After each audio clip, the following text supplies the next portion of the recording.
morning. Good morning. Becky has lost her voice, so the music is all different from what's in your program. So just follow along.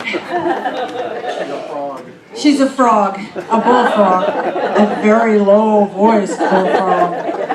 Good morning, good morning. I'm Reverend C.C. Coltrane, and welcome to Center for Spiritual Living, Greater Dayton. If this is your first time here, thank you for sharing your morning with us. We appreciate having you. On your bulletin, there's a little tear-off strip where you can give us your email address, your contact information. We will not abuse it. We'll sign you up for our little Wednesday morning pick-me-up, spiritual pick-me-up. It's an email, and you can unsubscribe with one click anytime you want, but I think you'll like to get it. It's just to remind you in the middle of the week of who you really are. By way of brief description, Center for Spiritual Living offers church for people who don't do church.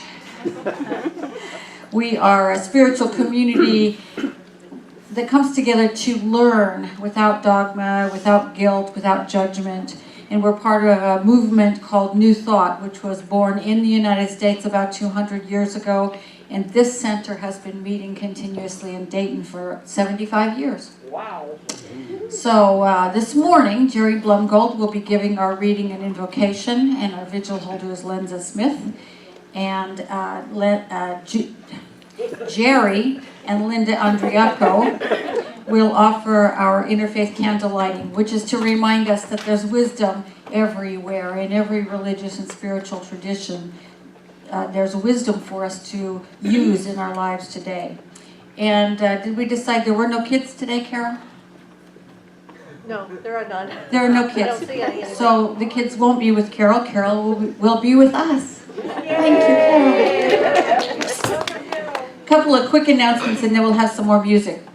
If you are in need of a name tag, just sign up on the clipboard that's over on the table by the name tags. And if you have one, please wear it so we can all get to know each other's names. After service, you can just drop it in the basket. You don't have to refile it. Just drop it in the basket on the way out the door. We really appreciate people wearing their name tags so we all get to know who, a face and a name goes together after a while. We still have 2 events available, tickets available in our Cooking with God fundraiser. There's a flyer in your bulletin that describes them, and you can get tickets just by calling the office. And coming up next Saturday, this coming Saturday, October 20th, is our Halloween bonfire. Don't miss that. It's always a great time. There's a flyer in your bulletin that will tell you all about that. You can come in costume or not, but it's always a good time. And then on October 21st, after the service next Sunday, our team leaders will all be hosting a service smorgasbord in the social hall so that you can find out what opportunities exist here for you to become a greater part of the community and be serving. And they always have, everybody has at least a different kind of chocolate, so you'll want to hit all the tables. They'll be having goodies. And, finding a place to serve is simply about taking ownership of your spiritual community. So plan on staying a few minutes extra and find a place to join a team. They're all really wonderful groups of people and doing lots of fun things. I'm going to be away on business travel for the next 3 weeks, so you'll get to hear some new voices, some different voices. Next Sunday, Stephanie Stewart will be speaking to you, and then on October 28th, another one of our third-year ministerial students, Dana Horton from Columbus, will be speaking. He's terrific. He's really one of those dry wits that always has something really poignant to say in the midst of his humor. And then finally, the first Sunday in November, I will be in Toronto at the Parliament of World Religions, nice. And I know, I'm so excited. Reverend Catherine Bliss from Columbus will be here with you, so you get to hear the same principles but from a different slant, so don't miss any of those great folks. Just so you know, we have several copies of the League of Women Voters Guide for you if you wonder about candidates and issues over on the Welcome Center. Covers Montgomery and Greene counties. Also, if you would be available to drive congregants to the polls on November 6th, please see Stephanie Stewart after the service. That would be very helpful. Finally, our practitioners are here to pray with you after the service. If there's something you're having difficulty seeing through to the truth about. That's what they're here for. So any of the people wearing teal or white stoles, just walk up and ask them for prayer. They will find a quiet corner with you. And this is their gift to you on Sundays with their love. You can also put a written prayer request in the prayer chest or call our prayer line or even go online and submit a request on our website. All right, now it's time for some more music. I have no idea what they're going to play, so we'll just all enjoy it, right? It's a surprise. We light the first candle to honor Buddhism. Let us vow to open ourselves to the abundance of life.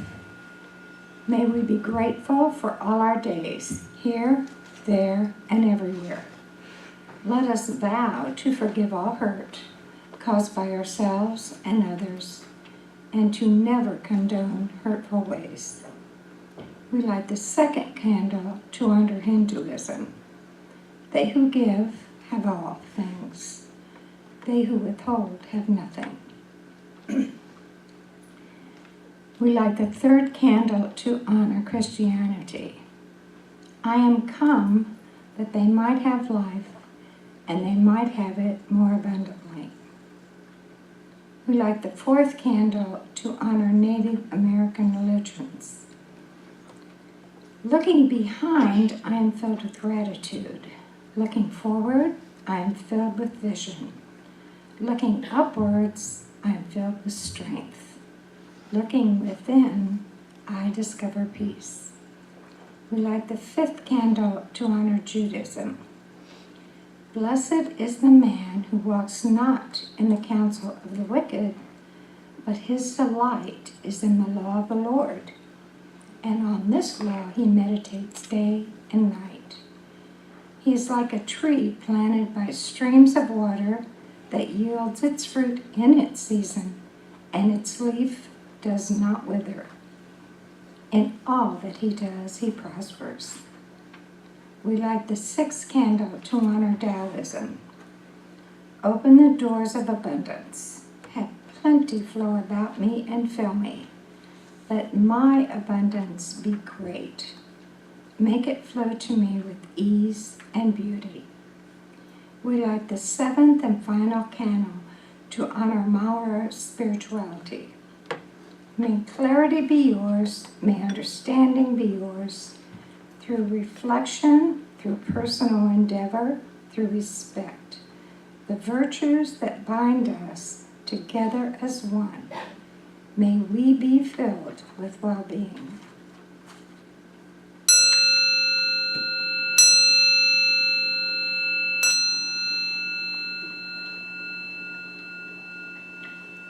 Today's reading is from Ernest Holmes. Let us approach this idea of substance and supply and the law of opulence with a firm conviction that the eternal is forever saying to the temporal, that the Father is forever proclaiming to the Son, all that I have is thine. Jesus proclaimed that within the kingdom of God all are contained, all gifts. But we have affirmed a negation, have declared that there is not enough good to go around. Hence, we lack the experience of that good which we fail to perceive. Let's take these words into the silence.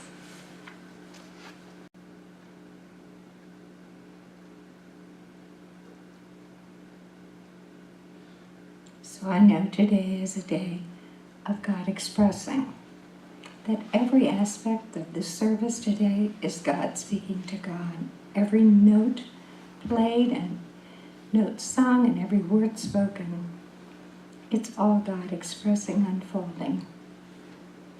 And I know that today is a day where we remember our true selves. So everything about this day unfolds for our highest and our best good. And I thank you, God, for this time that we are sharing, and together we say, and so it is.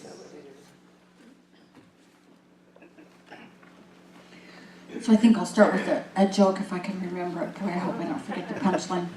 So there was this woman of great faith, and she was having a little bit of a temporary hard time. She needed groceries, and every day she would stand on her front porch and pray and say, "Oh God, deliver me, for I know that everything that you have is mine, and I know that you always take care of your children. So send me some groceries."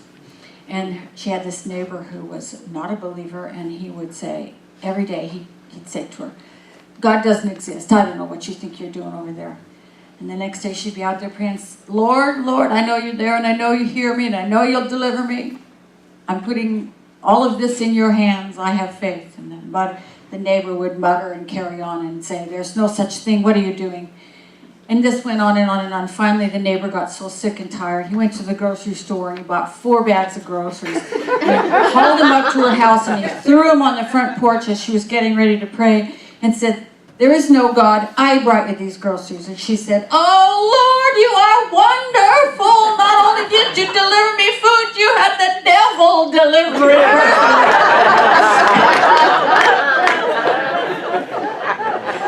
Oh, ye of little faith, right? Today's reading comes from a very interesting essay, I think, in Ernest Holmes' book, which is called Living the Science of Mind. And in that essay, he says one of the criticisms made of New Thought is that it is materialistic, since those in it want to better themselves materially. My first question is, who doesn't, right? But he goes on, he says, this criticism is based upon a most materialistic foundation, since it divides substance from supply, God from man, and life from living. It makes the kingdom of heaven a far-off divine event and separates the earth from the eternal glory. I really love that because he cuts right to the quick of our teaching, which is right to the heart of the matter. We grow up out in the world thinking that our financial and material lives are totally separate from our spiritual lives. And they can't be, can they? They cannot be. If God is all there is and all there is God, absolutely everything, including our material lives, is our spiritual life. It's all our spiritual life. His essay reminds us that our spiritual life is the place we must start if we're going to change anything in the rest of our lives. Whether it's material or financial or physical or anything else, we have to start in our spiritual lives. And we have to work towards our spiritual health, which means we have to practice our spiritual hygiene. Just like we brush our teeth and wash our bodies to keep our bodies healthy, we have spiritual practices to keep our spirits healthy. And at this moment, I think we have a perfect opportunity to assess our own spiritual health, specifically in terms of our ability to experience abundant lives. And I say it's a perfect opportunity because it's the heat's on out there. The temperature is rising, so to speak. I don't know about you, but every time I turn on the news or look at Facebook or anything, I'm just assaulted with bad news. Oh my God, Ford is laying people off. Oh my God, we're headed for a market crash. Oh my God, the market fell 1,300 points. All this kind of stuff. It can freak me out. I think it can freak us all out when we start to pay attention to it. And so it's an opportunity to remember that freaking out is really not very healthy, spiritually or physically. And to remember that we're not here to let fear run our lives. We are spiritual beings, and so we practice our spiritual hygiene, if you will. You know, the most fundamental principle we teach here is one that's taught at its core by every spiritual tradition that's ever existed. And that is that there's only one. There's only one. There's only this divine intelligence, this creative, whatever you want to call it, creative force that we call God or spirit or universe or infinite possibility or whatever it is we call it. And it exists everywhere. It exists right here. And it exists all the way out to the edges of the universe, everywhere and every when. God is. That is our foundational principle. There's only one. And so when we remember that, we cannot help but remember that that means we are too. We're in the midst of it. We're floating on the cosmic ocean of spirit. And that spirit is what we are made of, like everything else. And then we can easily remember that the very nature of spirit is abundance. I don't know who wrote it. I don't think it was Ernest Holmes. I think he quoted it. But someone wrote, "Never was there a cosmic famine." I love that. Never was there a cosmic famine. The eternal, as Ernest Holmes points out, is always saying to the temporal. The Father is always saying to the Son, "All that I have is thine." That's another truth that shows up in every spiritual tradition as a universal principle. The abundance of spirit is always available to us every moment of every day. Spirit is never holding anything back. It's we who have forgotten sometimes how to accept, how to invite. And so spiritual hygiene are the practices that I come to think of it that way, so that it becomes as much of a habit as brushing my teeth. I do my spiritual hygiene, you know. It's the thing that keeps us from being run by our fear and lets us make ourselves present and available to that abundance that's everywhere present. It helps us remember, which means we begin to re-feel in every part of our being the truth that we are one with spirit. And we begin to let go of the idea that we're separate and apart from it in any way. In any way. There's another great joke about that. I forgot the punchline. Never mind, I can't bring it. Maybe it will come back to me. It's a really good joke about it. Anyway. We start to remember that we're of God and from God and in God always and in all ways. When we simply pause and go to that fundamental truth. And Ernest Holmes in the writing today says, in lieu of that, instead of that, we have affirmed a negation. We have declared that there is not good enough to go around. Hence, we lack the experience of that good which we fail to perceive. See, it's a failure in our perception to think that we're separate from the Divine One. It's a failure in our perception to think that there's not enough. That somehow we have to hold on to everything so that we don't run out. And spiritual health simply involves changing simply. It's simple, but it's not easy. Changing that perception.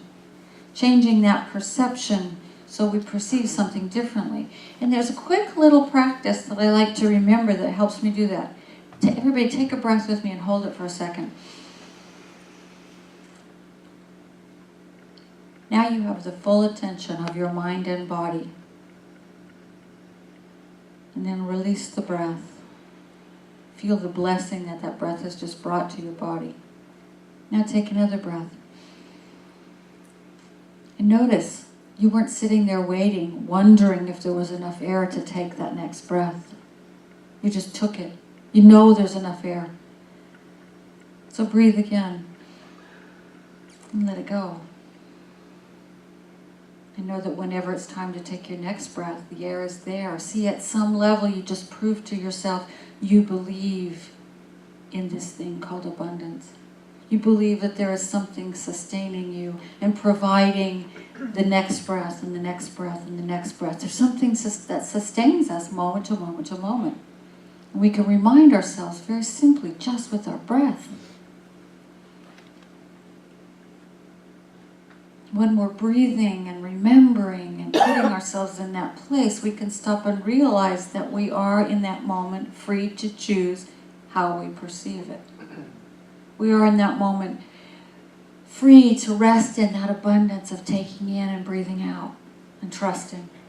Or, if we desire, we can stand over here and experience fear and dread and all the other things that keep us from being free. That's our choice in every moment. We can take a breath and hold it and think, oh my God, now I'm going to die because I can't let this breath go so I can take another one. Or we can worry about where the next breath is coming from, or we can just breathe. We can just be. We can just realize that life is supporting us all the time. That's a life-altering perspective, I think. Think about the story of the Israelites in Exodus, one of my favorite stories. I love the way the Jews are always going off half-cocked and somebody has to bring them back. You know, it's reflected later in the disciples who are always going off half-cocked and somebody has to bring them back, right? So they've been wandering around in the desert for about a month and they're moaning and groaning, oh my God, why didn't you just kill us in Egypt? We weren't free, but we had lots of meat and lots of bread. You shouldn't have brought us here just to starve to death. Oh my God, oh my God. So what did the Divine One do in response to that? That evening, flocks and flocks of quail flew right into their camp. And the next morning, the ground was covered with manna. Now, what the Jews started to do before Moses brought them back around was to say, those birds must be sick. Why are they flying right into our camp? We can't eat them. They might be sick. And the next morning they were going, what's this stuff on the ground? We can't eat that. It's probably poison. Moses had to say, oi, ye of little faith. God sent it. Eat it. Right? They were freaking out. And Moses had to call them back to remember that they're always being sustained by Spirit, even when they're out in the middle of the desert. Manna falls from heaven all the time, but we have to be willing to accept it. Like that lady. Sometimes the devil even delivers it. So we start with this mindfulness. We start with being mindful of our very breath that reminds us that the substance of heaven is all around us. We cultivate in ourselves an attitude of acceptance and expectancy. It's okay to expect that the air is going to be there for your next breath. It's okay. It really is. Ernest Holmes wrote, we cannot experience more than we can accept, but we can expect more than we have been experiencing. We can start where we are and get honest about what we've been accepting and how we've been accepting it. And we can pray and meditate and breathe and open up our consciousness to a greater expectancy. You know, after the manna and the quail, I think the Jews got it for a while, that they're going to be taken care of as long as they don't get too grabby. Remember, you can only keep enough manna for one day, except on the Sabbath. Then you get 2 days worth. And if you keep more, it spoils.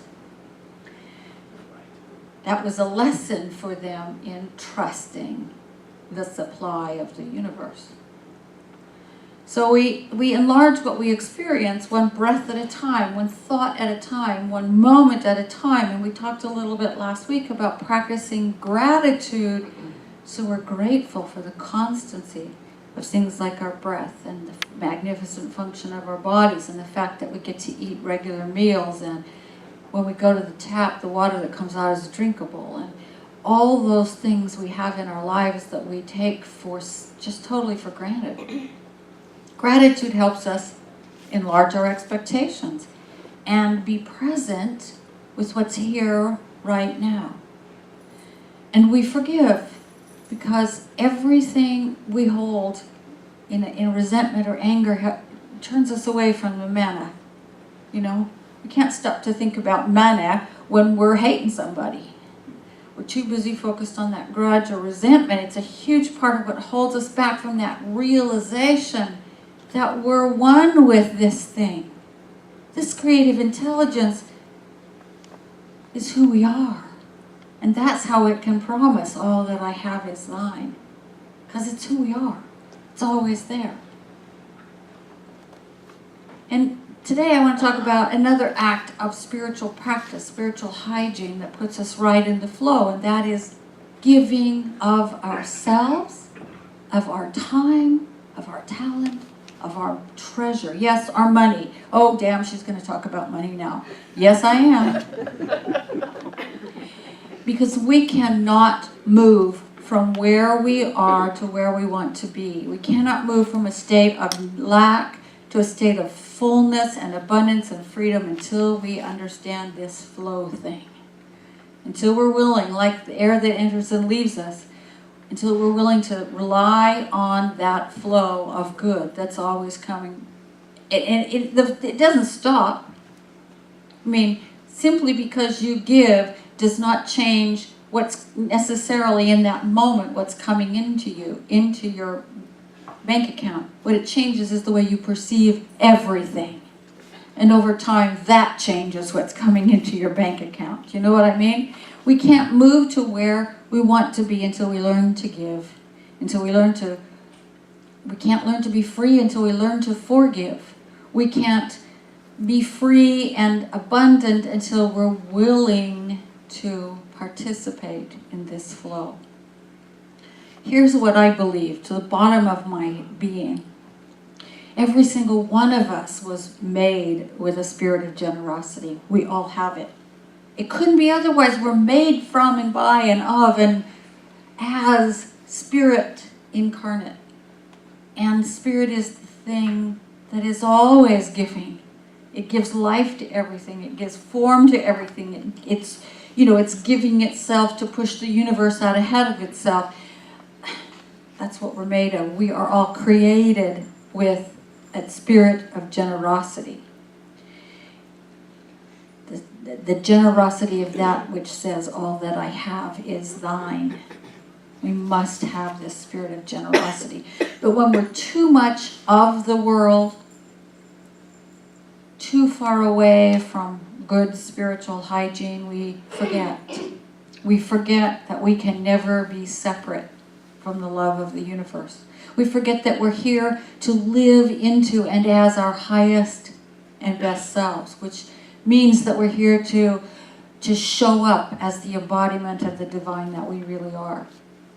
And when we forget, we start to get self-centered, self-obsessed, stingy, and folded in on ourselves, and driven and weird, and we get fearful, and the more frightened we feel, the more we wrestle with the fear.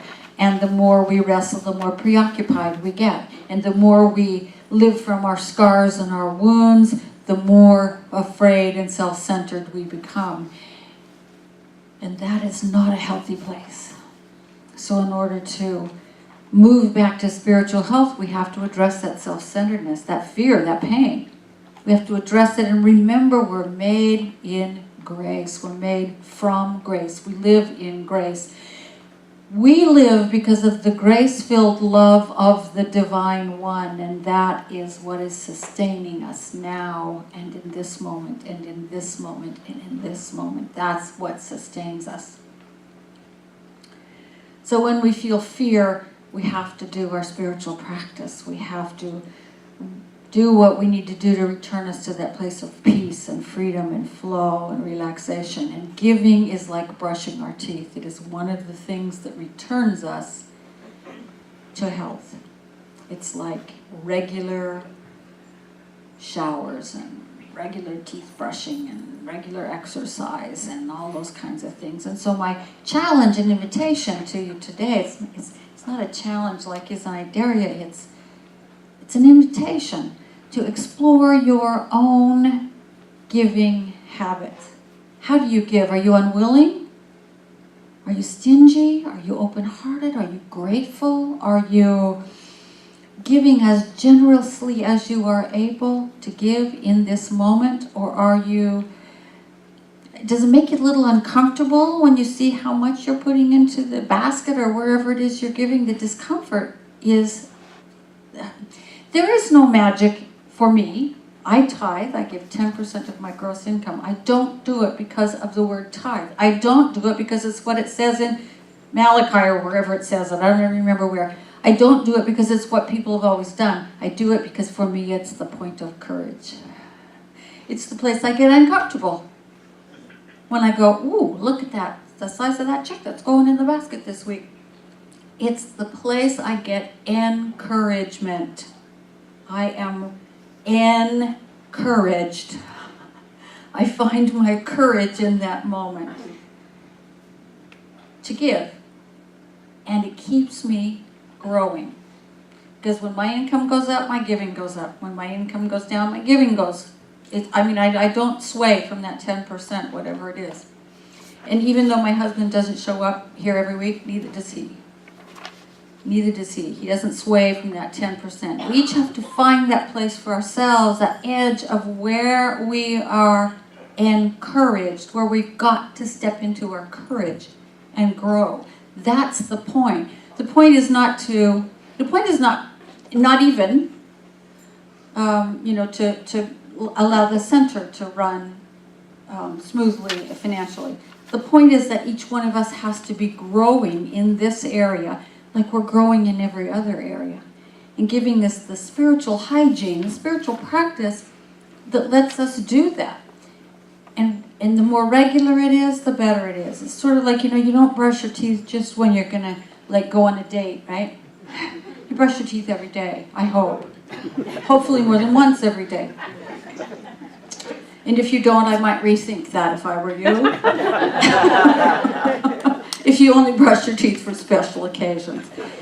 So the regularity of our giving matters too. So another thing I want to invite you to do is, if you don't already, think about this. Think about setting up regular automatic giving. It's very easy. Your bulletin will tell you how to do it. Text the word give to 937-595-0142. And you can easily set up a thing where it's a regular automatic gift in the amount and on the dates you choose. Or you can call Clara and do the same thing through a secure company that we use. The gifts get made when you decide they get made. The important thing is it's regular, and it's in the amount that lets you find encouragement in it. And is it good for the center? Of course it's good for the center. It's like financial hygiene for our center. That regular flow keeps us out of moments like we're in, this week, which is, it's God payday. And let's see, can we do that? And at the moment, the answer is no. It helps with the wear and tear on the office, but more importantly, it is the single practice that takes us out of this place of, I don't even know how to describe it, except we're all kind of squinched up around our centers, and lets us breathe and enter the flow.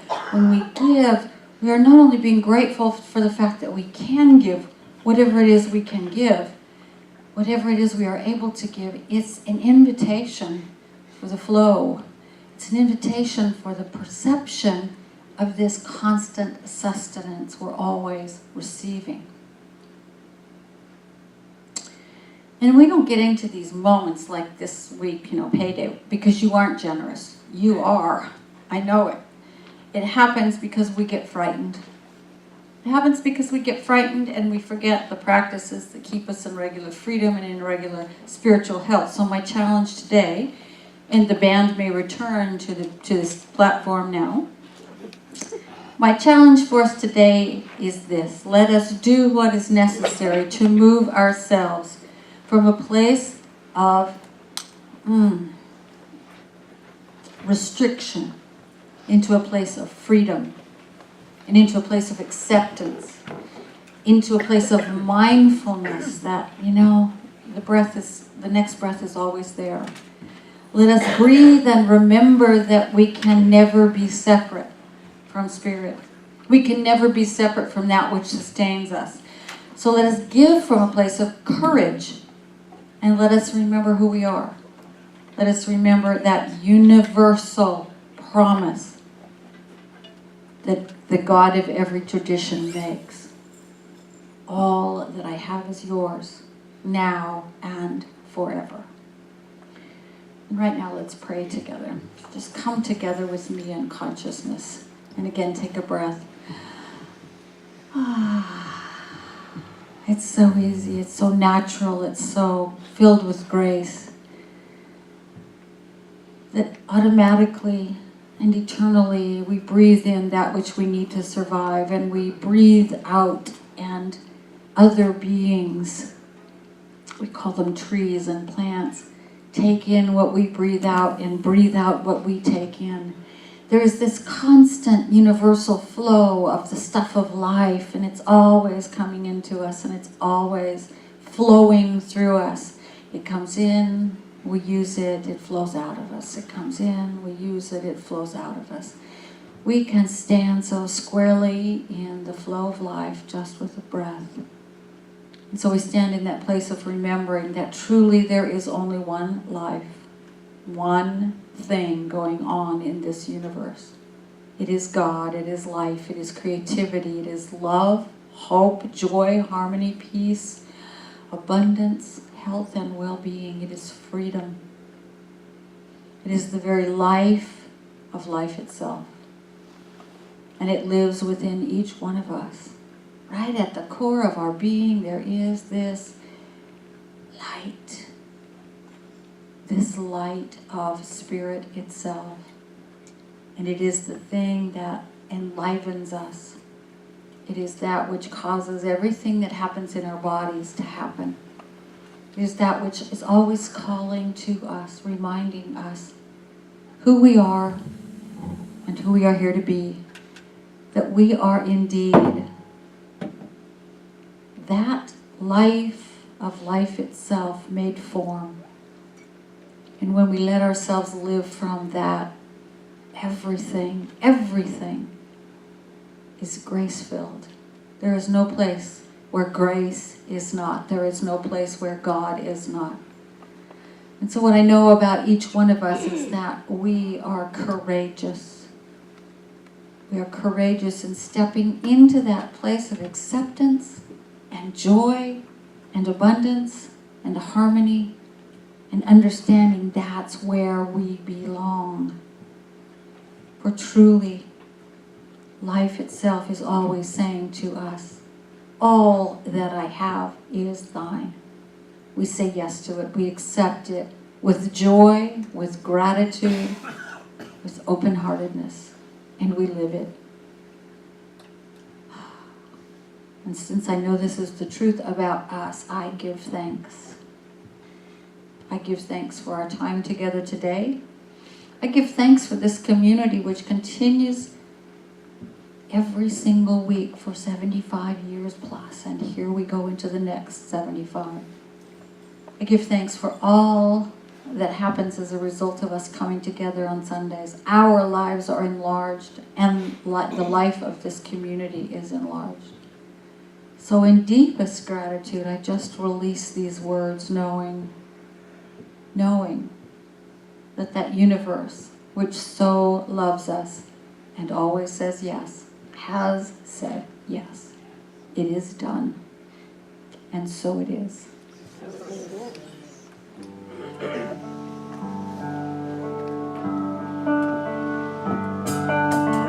I am just a friend, a simple friend in this glorious web of life. We are all just drops within a stream flowing towards an ocean of light. We may forget where we come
Amen.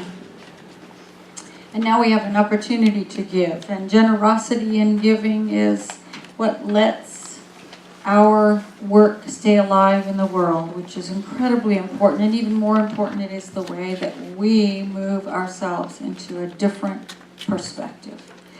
So if you give electronically, take your gift in your heart. Otherwise, take your gift in your hands and know with me. I know the activity of abundance. I know the activity of abundance In my life and in this center.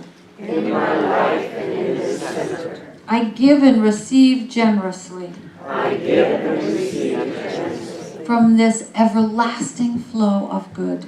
from this everlasting flow of good. And so it is.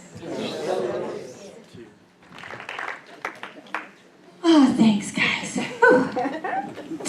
All right. Thanks to everybody who made today happen. Thanks to our ushers and greeters, our practitioners, the welcome team, the Higher Mind Band. And you. Let's stand for our closing affirmation, our closing song, which is Into the Light. Into the Light. See, everything's changed. I breathe in.